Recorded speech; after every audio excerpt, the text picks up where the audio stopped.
រឿងយានស្នេហ៍មើលទៅលោកដូចជាមានការធុញទ្រាន់ដែរលោកគ្រូពេទ្យអាល់ហ្វាត្រូវទទួលខុសត្រូវចំពោះប្អូនប្រុសអូមេហ្គារបស់លោកដូចយន្តប្រកាសជាអស្ចារ្យគេគួរឲ្យស្រឡាញ់ខ្ពស់ហើយនឹងមានរូបរាងសង្ហាប៉ុន្តែលោកមិនបាច់ព្រួយបារម្ភទេខ្ញុំមិនចាប់អារម្មណ៍នឹងអូមេហ្គាទេខ្ញុំចូលចិត្តអាល់ហ្វាវាគឺជារឿងដ៏គួរឲ្យសោកស្ដាយដែលប្អូនប្រុសរបស់អ្នកគឺជាអូមេហ្គាបើសិនគេជាអាល់ហ្វាខ្ញុំប្រហែលជាសាឡបងអ្វីមួយហើយមើលលោកនៅពេលនេះចាស់លោកមើលទៅដូចជាឌូយន្តព្រោះតែលោកចាប់ពាក់ព័ន្ធជាមួយគេមែនទេលើថាលោកជាអាល់ហ្វាណែ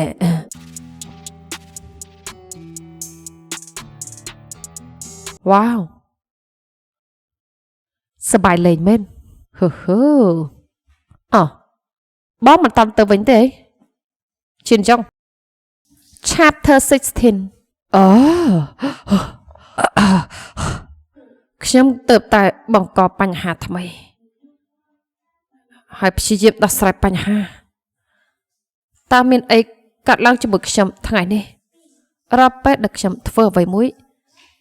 តែងតែមានស្អីមួយដែលមកខុសគន្លងខុសផ្លូវជានិច្ចហើយពួកគេមិនមែនព្យាយាមជួបគេម្នាក់នោះទេមែនទេគេនឹងភ្លេចបើសិនជាខ្ញុំធ្វើមិនដឹងមិនលឺត្រូវទេដូចយ៉ាងយកដល់ឆៃបងប្រុសយើងដឹងថាឯងកំពុងរៀបចំផែនការជាមួយនឹងភាពល្ងងខ្លៅរបស់ឯងនៅពេលនេះដោយសារឯងមិនចង់រើទៅផ្ទះវិញហើយឯងនឹងណែនាំម៉ាស៊ីននោះដល់ពួកយើងទេវាប្រហែលជាមិនសំខាន់ទេប៉ុន្តែប្រកាសណាស់ពួកយើងត្រូវតែជួបគេបើសិនជាយើងឃើញរឿងចម្លែកមួយអំពីម៉ាស៊ីននោះឯងនឹងត្រូវបានយើងខ្ចប់ត្រឡប់មកផ្ទះវិញភ្លាមនេះជាលើកចុងក្រោយដែលយើងធ្វើវាជាមួយឯងទឹក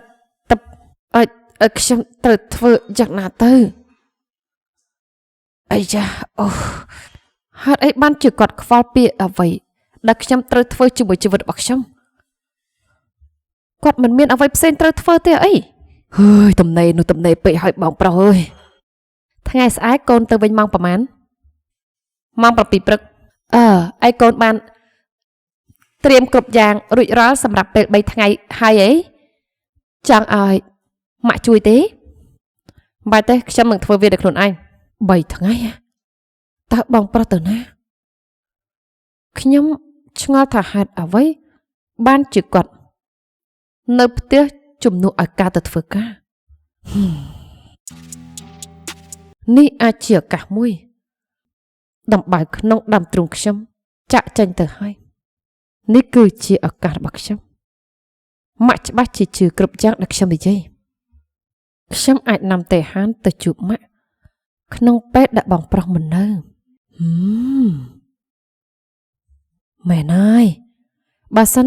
សមាជិកគ្រួសារជួបគាត់រួចរាល់នោះបងនឹងមិនអាចនិយាយអ្វីបានទេសូម្បីតែខ្ញុំ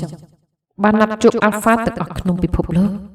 ខ្ញុំនឹងមិនណាត់ជួបឯងទេខ្ញុំនឹងមិនណាត់ជួបឯងទេគ្មានថ្ងៃទេ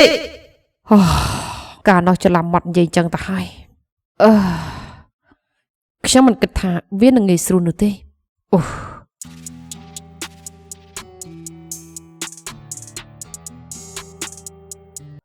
ទំនុកចិត្តរបស់ខ្ញុំត្រូវបានបាត់បង់ពេលឃើញមុខរបស់ម៉ាស៊ីននេះទៀតតើខ្ញុំត្រូវនិយាយអីឯងមកធ្វើការដូចយ៉ាង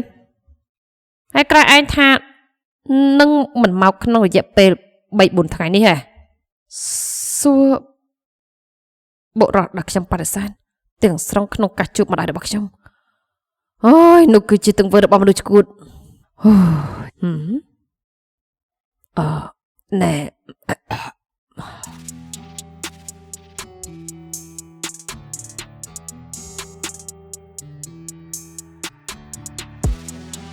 ម៉ាស៊ីននេះកំពុងតែខឹង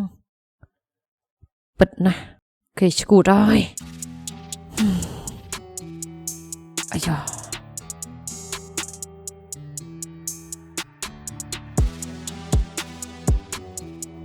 តើជាមនុស្សប្រភេទណាដែលខឹងយូរយ៉ាងនេះពេញមួយថ្ងៃបានកន្លងផុតទៅហើយវាមិនដូចជាខ្ញុំមិនត្រូវបានអនុញ្ញាតឲ្យបដិសេធម៉ាស៊ីននេះទេវាមិនមែនជាកាតព្វកិច្ចរបស់ខ្ញុំក្នុងការនិយាយថាបានស្រាប់តែម៉ាស៊ីននេះគឺពិតជាចម្លែកខ្លាំងណាស់អើយមនុស្សចង្រៃអើយមនុស្សចង្រៃយោពិតជាមិនធម្មតាមែន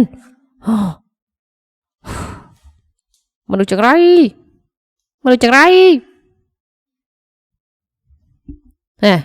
យើងស្ដាប់ឮអីដែលឯងនិយាយឮអ្វីដែរខ្ញុំឮឯងនិយាយអាក្រក់នៅពីក្រៅក្នុងខ្ញុំខ្ញុំមិនបាននិយាយអីពីឯងទេខ្ញុំបានឮឯងនិយាយថាមនុស្សចង្រៃមនុស្សអាក្រក់យ៉ាងហោចណាស់ក៏10 ដងដែរទេ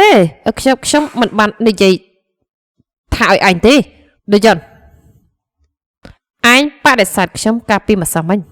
បើសិនជាឯងមានមនសិការពិតមែនក្នុងនាមជាកូនប្រុសគ្រាន់តែទុកឲ្យខ្ញុំនៅម្នាក់ឯងទៅកុំមករវល់នឹងខ្ញុំឈប់មកលេងសើចជាមួយនឹងអារម្មណ៍របស់ខ្ញុំទៅ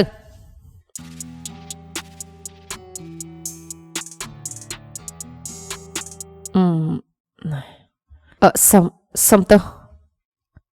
ខ្ញុំមិនបានមានន័យចឹងទេវាជាលើកទី1របស់ខ្ញុំដែលឮរឿងបែបនេះខ្ញុំពិតជាភ្ញាក់ផ្អើលណាស់ខ្ញុំសុំទោសបើខ្ញុំធ្វើឲ្យឯងឈឺចាប់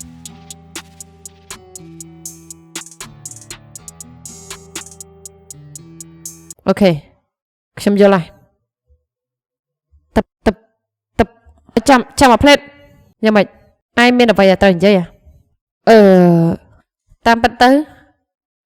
ឯងមិនមែនជាមនុស្សអីដែលប្រើពាក្យសុំទោសងាយៗបែបនេះនោះទេ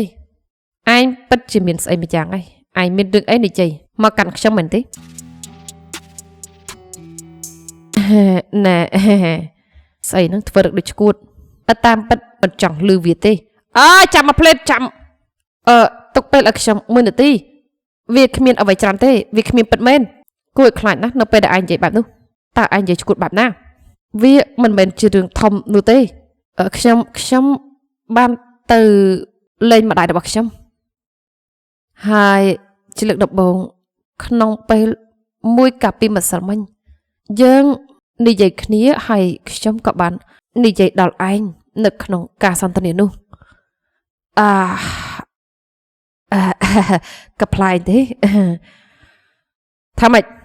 ហើយភ្លាមនោះម្ដាយរបស់ខ្ញុំបាននិយាយថាគាត់ចង់ជួបឯងស្អីនរអើយនិយាយស្អីខ្ញុំមិនគិតថាវានឹងទៅជាបែបនេះទេតើឯងនិយាយស្អីពីខ្ញុំហេតុអីបានជាគាត់ចង់ជួបខ្ញុំណែខ្ញុំនិយាយថាយើងនឹងរៀបការ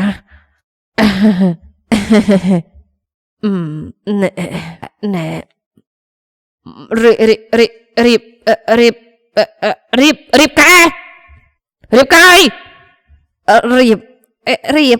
រៀបការវ៉ាប្រតិកម្មរបស់ម៉ាស៊ីននេះលើសពីអ្វីដែលខ្ញុំគិតទៅទៀត